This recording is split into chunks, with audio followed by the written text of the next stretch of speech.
Io ricevo volentieri il ministro Boccia, si sappia che incontrerà poi la regione che ha inventato questa operazione. Abbiamo fatto una legge referendaria, voglio anche ricordare che il partito del ministro Boccia a giugno 2014 ci ha impugnato la nostra legge per non farci andare a referendum. Abbiamo vinto noi in Corte Costituzionale, quindi se oggi si parla di autonomia in Italia è perché noi abbiamo vinto quella sentenza nel luglio 2015. 23 materie, ci confrontiamo, non siamo guerrafondiai, non siamo lì a cercare la rissa, ma sicuramente sarò lì a far rispettare la volontà dei veneti. Commenta così il presidente Luca Zaia gli incontri con i governatori di Veneto, Lombardia ed Emilia-Romagna annunciati dal neo ministro per gli affari regionali e le autonomie, il democratico Francesco Boccia. Il 23 si confronterà con Luca Zaia e Stefano Bonaccini, il 24 con Attilio Fontana. Ma i presupposti da cui parte il ministro fanno presagire un dialogo non facile. Pur dichiarando che l'autonomia vedrà la luce in questa legislatura, Boccia definisce le richieste avanzate dalle 3 regioni un punto di partenza di parte, rispettabile ma di parte.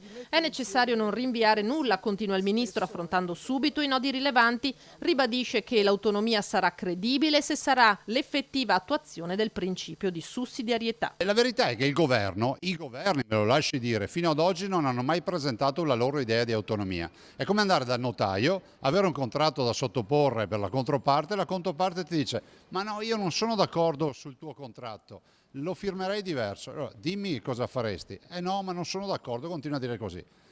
La controparte del governo presenti il suo progetto, lo presenti ai cittadini veneti, poi saranno i veneti a valutare se è autonomia o se è una presa in giro. Diteci cosa volete voi come autonomia e noi vi diciamo se ci va bene oppure no.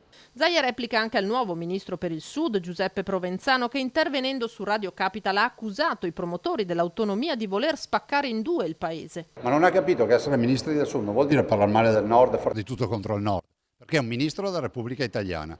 Lo dice chi è stato ministro dell'agricoltura sottoscritto, e quando ero ministro lo vado a chiedere agli agricoltori del Sud, mi vedevano nelle loro campagne con la mozzarella di bufala, con il pomodoro pacchino, con i pescatori della Sicilia, con il San Marzano IGP della Campania, per parlare di problemi anche del Sud. Qua si è capito che il ministro del Sud fa solo gli interessi del Sud, così non funziona, perché noi siamo quelli che pagano le tasse e mantengono tutta Italia.